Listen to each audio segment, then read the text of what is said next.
This is Thank You Mama, weekly lessons from mothers all around the world.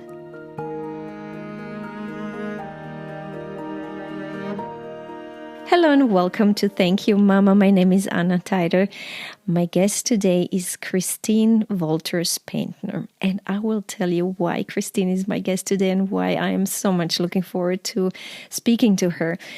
As you know, in this podcast, we learn from our guests' mothers from all over the world. And as you also know, every now and then I like to stretch and widen this idea of mother a little bit and try to learn from different kind of mothers. And for many years now, I had a big wish to do a Christmas special episode in which we learn from one of the most famous mothers in the world, the mother of Jesus, the Holy Mary. And so I started looking for an expert who could tell us more about Mary and her lessons. And through my research, I came to Christine because Christine wrote a book called Birthing the Holy, Wisdom from Mary to Nurture Creativity and Renewal. And this just sounded so interesting. I can't wait to learn more about the book. Christine is from New York. She's currently based in Ireland. She is the online abbess at the abbeyofthearts.com. She is the author of over 20 books on spirituality, including 3 collections of poetry. Her fields of expertise include Christian spiritual practices, monastic spirituality rooted in Benedictine, desert, and Celtic lineages. She earned her PhD in Christian spirituality from the Graduate Theological Union in Berkeley. Christine, hello and welcome. Thank you, Anna. That's lovely to be here with you. Did I miss anything in my introduction? I think that's pretty good comprehensive. I am very excited to talk to you today. Do you want to start by telling us about your work and what brought you to it and your beautiful books? Yeah, I have always had a contemplative heart. I'm someone who's very drawn to stillness and to meditation practice and to things like that. And about 15 years ago, I started a virtual monastery, Abbey of the Arts, and it's rooted in my passions, which is largely in different strands of monastic spirituality, so different kinds of spiritual practices. And the intersection of that with creativity and the arts and photography and movement and music and all of that. And so it's a really nourishing path to follow. And I get to teach and write books about all the things that I love most. And then eventually the path led my husband and I to live in Ireland also, because one of the traditions that I love very much indeed is the Irish Celtic tradition of the monastic way, as well as what came before here in Ireland. Do you have Celtic roots? Do you have Irish roots? My husband does. My roots, half of my ancestry is English, and I know much of that must include Celtic. And of course, my roots are also in Austria, and Austria is the very first place where we have evidence of Celtic remains in Hallstatt, down near Salzburg. There's a beautiful site there where we have remains from thousands of years ago. So how did you come to do a PhD in this and tell me about the books? Well, I've always been sort of academically oriented, and I thought I wanted to be a college professor until I realized that it actually felt too stifling once I finished the PhD. So that's why I kind of branched out on my own. The books have been, writing is my first love. I also do a lot of teaching, which definitely feeds into the writing. But the books kind of come to me. Basically, they're things that I want to they're threads that I want to follow, things that I want to learn more for myself and start to research and start to put into practice and all of that. So including this book on Mary, which actually in the book on Mary, I had had a number of experiences with Mary and deepened into my relationship with her and the sacred feminine. And then my publisher actually asked me if I would consider writing a book on her. So that was kind of the initial spark for that book, but it came out of, many years of deepening my love for her as a witness to a different way of being than the more patriarchal side of things in the Christian tradition. Looking for books on her, I didn't find many. I was very surprised how few books I found on her, if any. There are a lot out there, but they're maybe more theologically oriented. It's not as many on kind of the spiritual practice. Tell me more about the abbeyofthearts.com and what my listeners could find there if they went to your website. Well, it's a virtual monastery, and if you go there, we have a lot of different resources. We have a prayer cycle, so it's an audio podcast that we've created with morning and evening prayer that's focused on different themes that we explore. We have 1 week that's focused on Mary and the sacred feminine, so if people want to dive in a little more deeply with that, we work with a number of musicians and artists and writers to put those together, and that's a free resource. We have a book club for exploring contemplative writers of color. So we want to expand our understanding. In the Christian tradition, a lot of the mystical writers have been kind of white European men. So we're trying to expand that conversation as well. And then we have a number of other programs, online retreats, prayer services, and so forth. And we're not, even though we're rooted in the Christian tradition, we're not connected to any institution, and we really strive to be progressive and inclusive and welcoming. So we have people come who've left the Christian tradition altogether, but are still seeking things that are rooted in ancient wisdom and practices. Thank you, Christine. Should we jump into talking about Mom Susan, or do we have anything else to mention about your work before we do? Yeah, no, we can talk about my mom. Okay. Tell me about her. Where is she from? And tell me a little bit about her life. Well, my mom was born in Framingham, Massachusetts, which is a town outside of Boston. That's the English side of my family. So her ancestors would all have been either New England or England, depending on how far back you trace them. And she was the oldest of 3 children. And I think by the time she graduated from high school, she was ready for change. She wanted to travel internationally. She wanted to get out of Framingham, Massachusetts, basically. And she ended up moving to New York City and started to work at the United Nations, which is where she met my father. So she always had an adventurous spirit. And through their relationship, she got to travel quite a bit. Until she became ill later in her life. And we were always quite close. We had our challenges, as all mothers and daughters do, but we were always quite close. And she developed rheumatoid arthritis when she was in her 30s, and it really ravaged her body. And she had multiple joint replacements and ended up in a wheelchair. And she ended up dying when she was 61. Complications from medication she had to take to help control her illness. So just infection. And so, I didn't have her around nearly as long as I would have liked, because I really, adored her. Were you very young when the disease was already ruling her life? Did you lose her to the disease early on? Because I know how debilitating it can be. I had a guest who also witnessed her mom go through it, and she said there were days when mom would just lie in bed frozen, like she wasn't able to move. Yeah, I would have been maybe a young teenager when she first developed it. I was about 33 when she died, and so I definitely experienced a lot of the pain and the limitations that she had as the disease developed. Before she got ill, did you get to travel with your parents a little bit? Did their careers open up the world to you as well?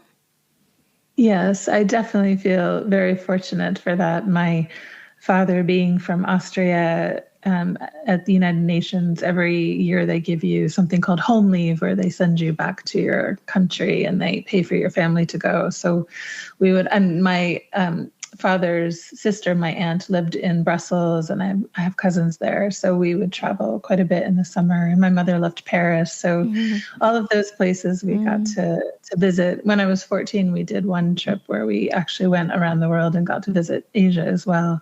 So I did have a very privileged childhood when it comes to travel, and I'm very grateful for that.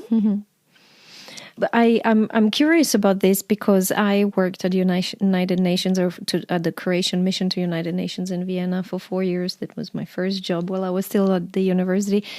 But also I went to the international school in Vienna. So many of my friends have parents who worked at the United Nations. It's such a specific environment to be in. Do you think it influenced the way she was and saw the world? Definitely. I mean, I think she was always longing for a bigger vision, when she was young. And my grandparents, they were good people, but I don't think they quite understood her.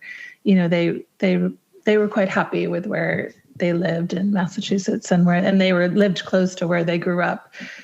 So I think there was definitely a sense, my mother learned, after she married my father, she learned to speak German, and she had studied French when she was in college. And I remember she even took up Russian when I was, quite young. She decided to learn Russian, and she and my father had traveled there once. So from both my parents, and I also went to an international school, the United Nations School in New York City. From both my parents, I definitely gained an appreciation of how travel and language really broadens your perspective. My father always used to like to say that you live as many lives as you speak languages. And so my mother, I think for all the challenges that my parents had in their relationship, I know that at least in their coming together, that opened up the world for her in ways that she was always longing for. And in turn, definitely taught me a lot about, the gifts of, I took for granted until I graduated high school, the upbringing I had, because I thought everybody went to school with people from all over the world and learned languages from a young age. So it was funny to learn that that's not actually the case. So I'm very, very grateful for that. How many children did she have? You were an only child, I think, no? I'm an only child, yes. Okay. Did you want to tell me something more about her and her life, or should we start learning from her? We could start learning from her, yeah. So what do you think are the most important lessons she learned from her? Well, there are a lot of things that I could talk about.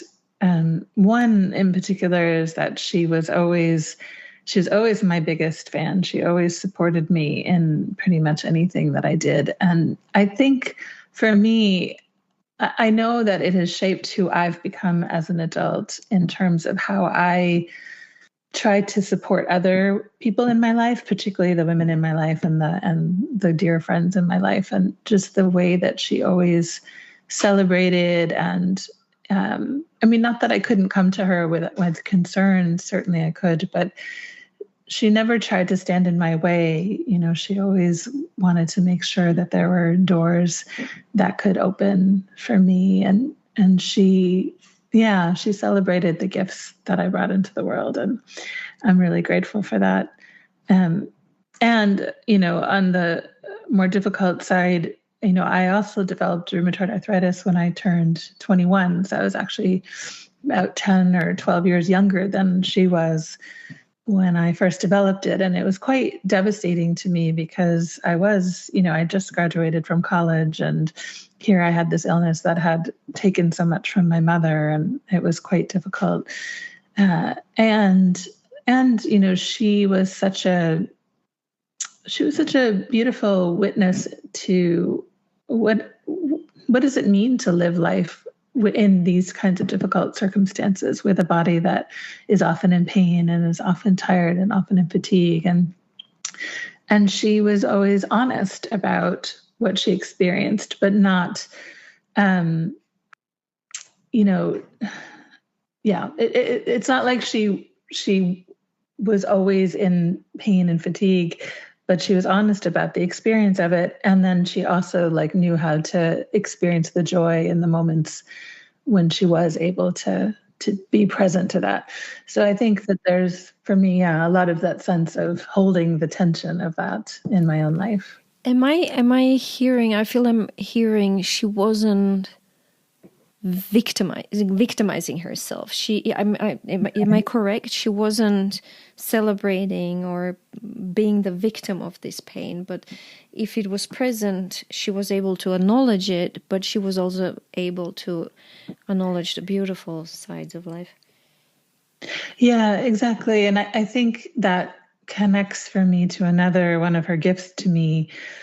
She was not victimized by her illness. And in fact, that experience that she went through, she had a PhD in political science, but she had stopped working for many years because of her illness. Then she went back to school to get her master's in social work because she wanted to be a counselor to people with disabilities and illness. And she ended up basically getting into a lot of political work, lobbying for the rights of people with disability and lobbying for access for them. And one of the things that I regret the most about her death at such a young age, at 61, is that I didn't get to experience her longer in that period of coming into like that midlife and beyond fullness, like of what it means to be an older woman and not feel victim to life, but to take that sorrow and the suffering that we have and to turn it into something that becomes a gift for other people.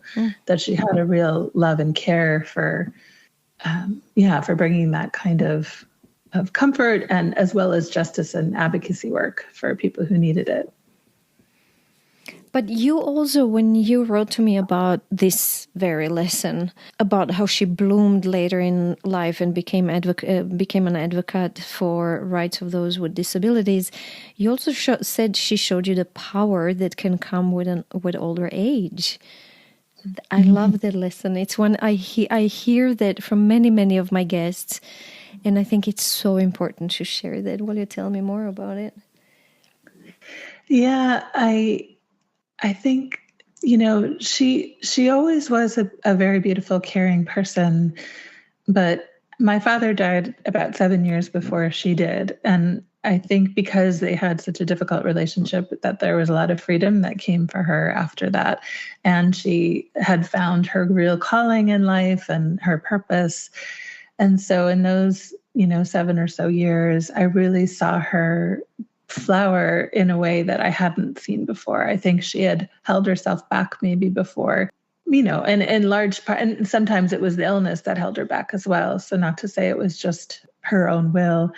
And to see that when a woman becomes older, that she can move into this sense of her own power as someone who is for others, but also knows herself really well.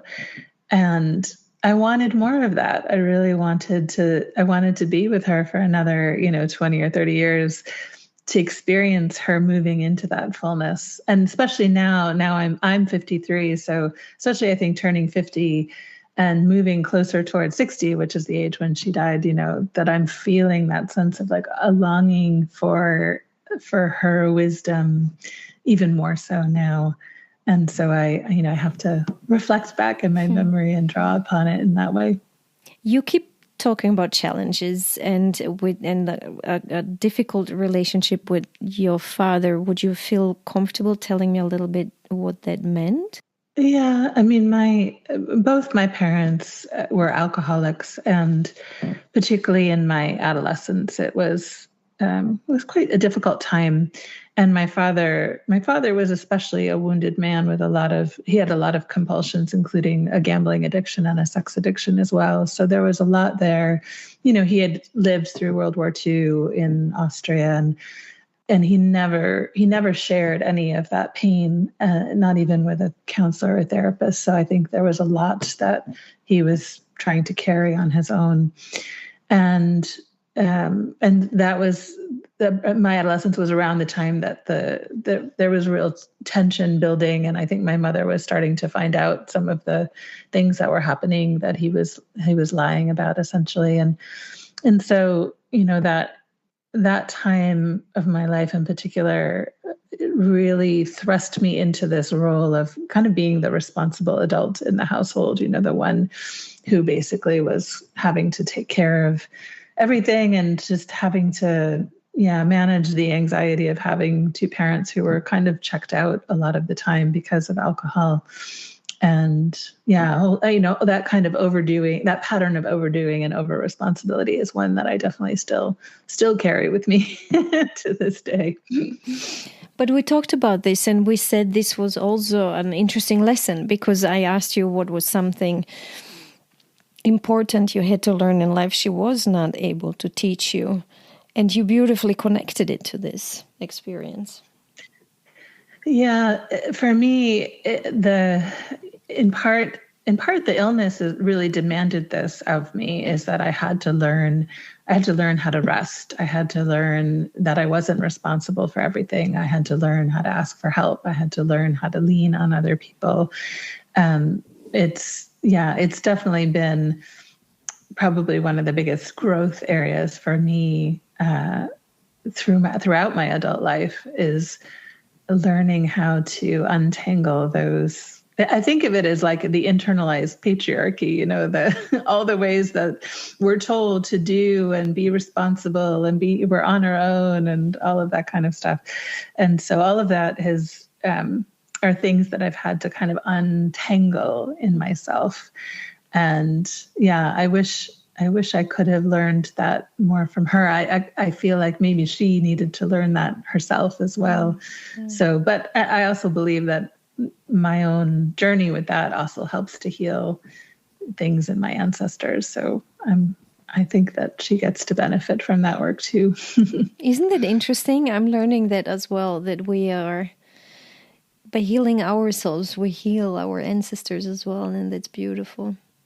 Yeah. And it's a really beautiful thing. It is. It's very beautiful. I'm going to turn 50 this summer. And I was nervous about this because many people get depressed and, like, oh my God, I'm so old. And I'm having quite the opposite experience. I'm so excited to turn 50.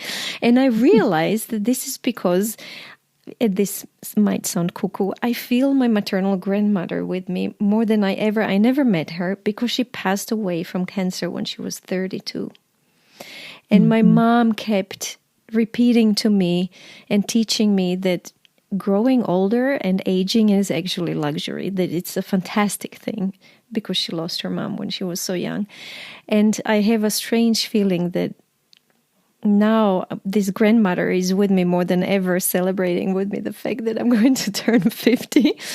So it's interesting how we can heal our ancestors as well and their wounds. And Yeah, no, I think that's beautiful. I feel very close to both my grandmothers, and one I didn't know either. My father's mother, she died of cancer, and I did know my other grandmother, but they both had to give up paths in their life that they loved, because they were women and they got married, and at the time that's what you did. And one was a dancer and one was a teacher. And I feel like part of my work with creativity and with teaching helps also to heal some of that longing and some of that loss that they experienced.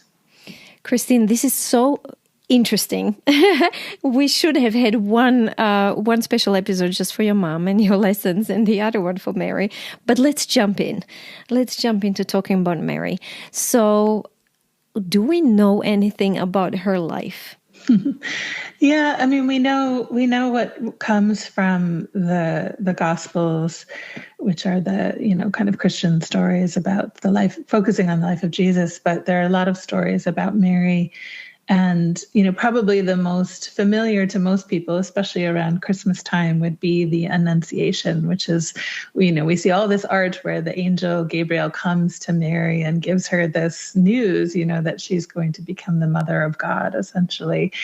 And one of the parts of that story that I think is really important, and I don't know that people necessarily see that in the art, or if they're not familiar with the story, they may not get this part, is that she was given the opportunity to consent. Like, she wasn't told this was going to happen. She was asked, would she consent to this, to becoming pregnant with holiness, essentially with the child of the divine.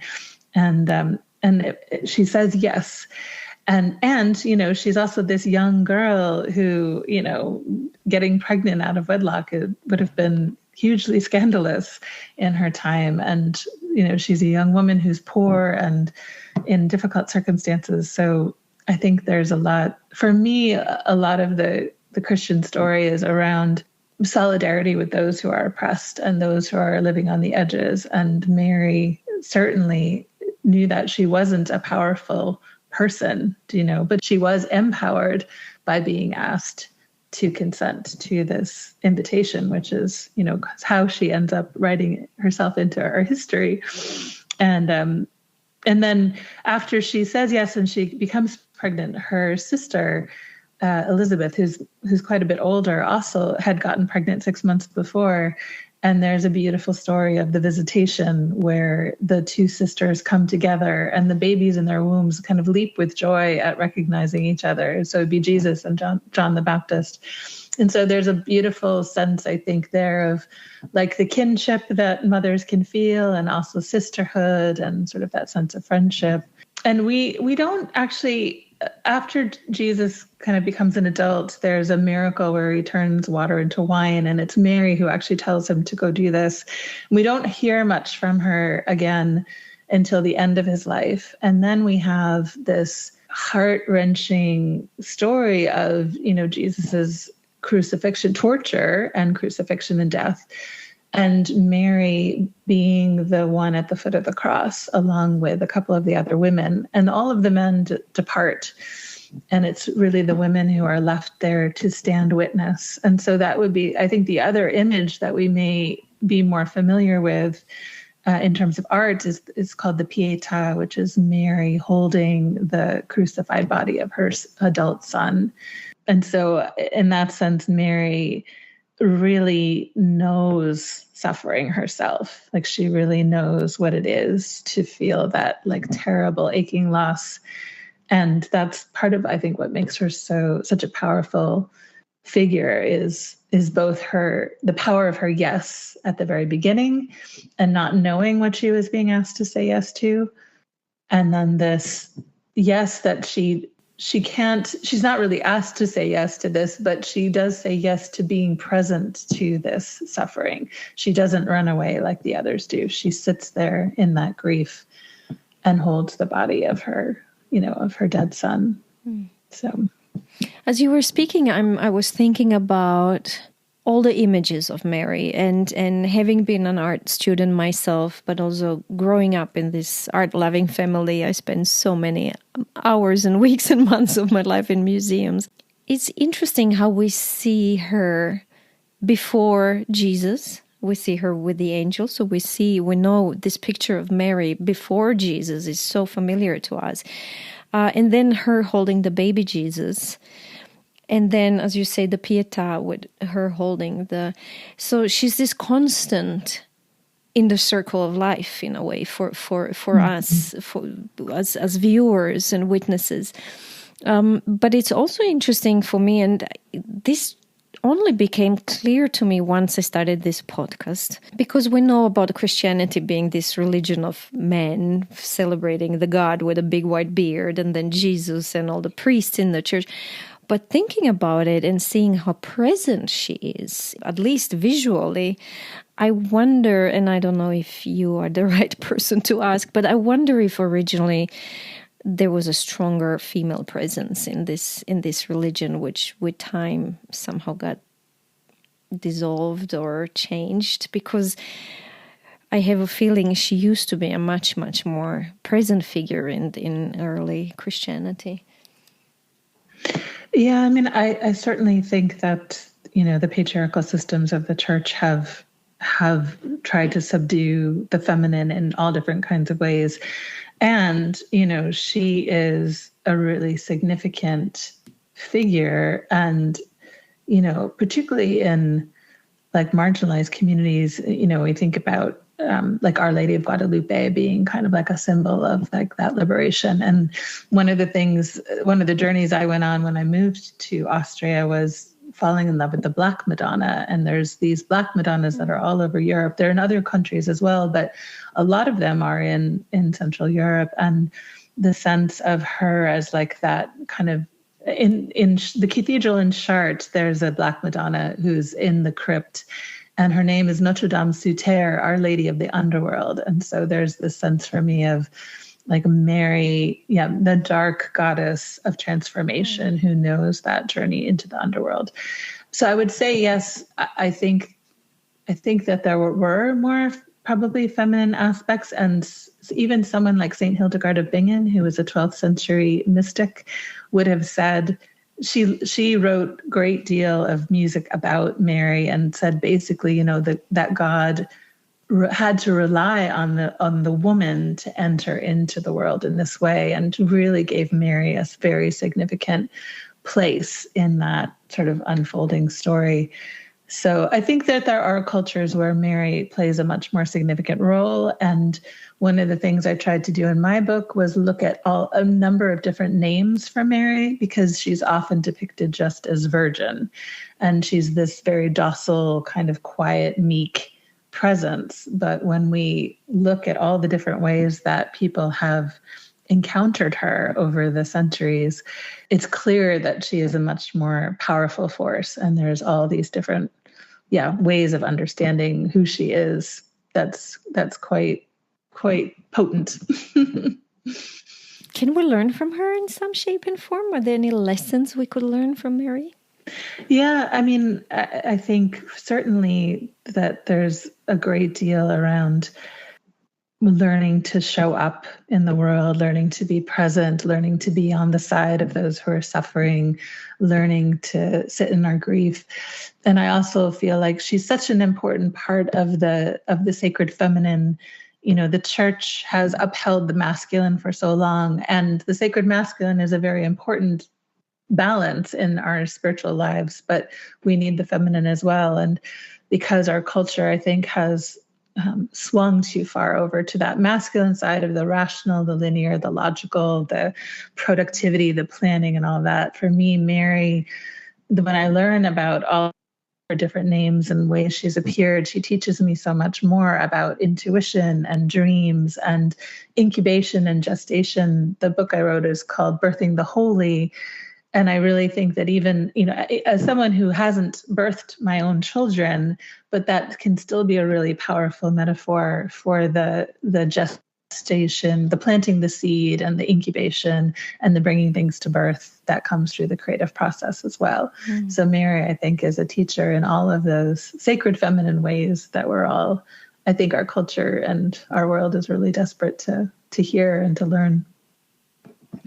Talking to you and listening to you now, it made me think about what we talked about, how present she is visually in Christian religion.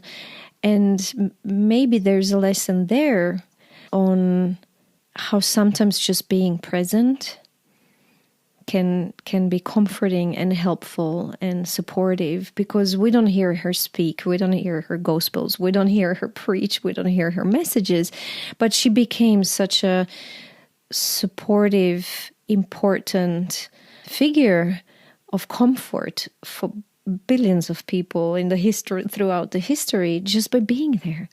Mm-hmm. and just by being who she is, which is a woman and a mother.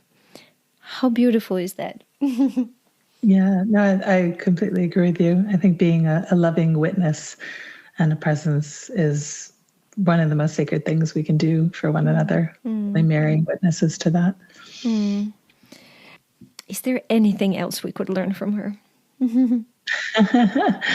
I think I think for people who maybe have either a difficult relationship with Christianity or have been raised in a more Protestant tradition where there hasn't been a relationship with Mary, I think she really is an invitation into the gift of the feminine, and a gift into this experience of, I think of her as the birth mother and the death mother. And so she, what you were saying earlier, she really does hold that whole spectrum of what our human experience is. So we can come to her in our birthings and our creative joy, and we can come to her in our great losses.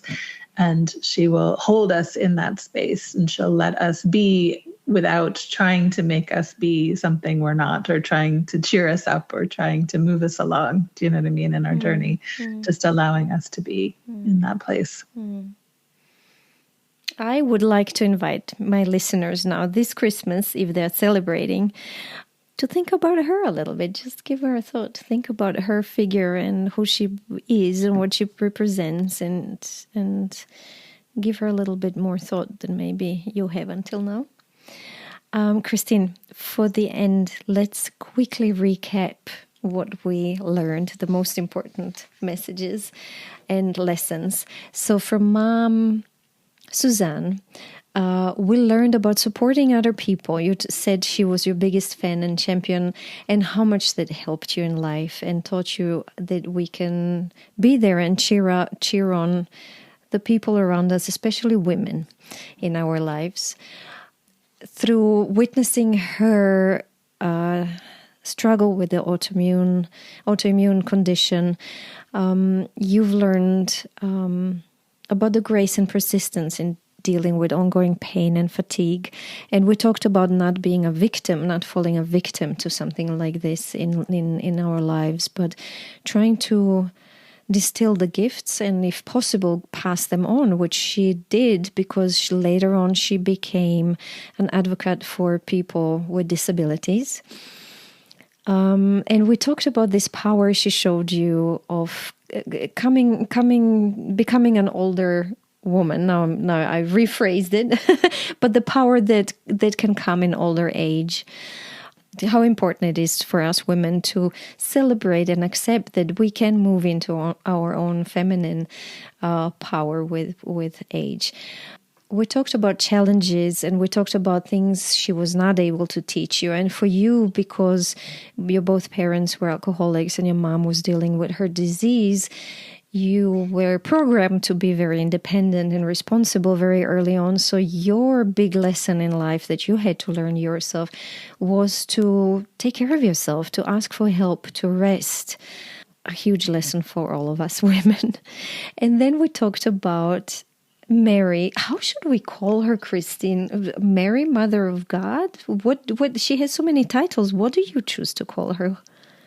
Holy Mary? Well, yeah, I like I said, the book actually explores 31 different names for her. Exactly. So it's sort of the one that you feel the most called to. I think Bearer of God is one of the Greek Orthodox names that I really like, Theotokos. Yeah, it's the one who's pregnant with the divine. Yeah. But so we were talking about Mary and her life and what we could learn from her. And we talked about accepting the sacred feminine and learning about that, and how hungry the world is for this part of our existence, for the intuition we carry with us, for the dreams, for the creativity we women bring into the world. I also want to say healing. I don't know if she was in any shape or form a healer, but I really see that as our feminine power. And we talked about being this loving witness, or accepting that our beautiful role in our life can be to just be steady witnesses and quiet supporters of other people in our life. I think this is it. Did I miss something? Yeah, I think maybe just the presence to the grief and, holding space for that. Yeah. Okay. Christine, thank you so much. This was really, really beautiful. What a really amazing Christmas special. Thank you, Anna. I hope you have beautiful, beautiful holidays. And thank you again for being my guest. I'll put all of your information in the episode notes so my listeners can visit your website and learn more about you and all these amazing books you've written. And thank you again. Thank you. If you enjoy Thank You Mama and want to help it grow, please take the 2 seconds to leave a 5-star review on Apple Podcasts. It really helps. If you'd like to get in touch, you can send me a mail at info@thankyoumama.net. You can also find me on Instagram, Facebook, and Twitter under Anna Teider, that's Tajder. This was Thank You Mama. Come back next week, subscribe, and tell your friends.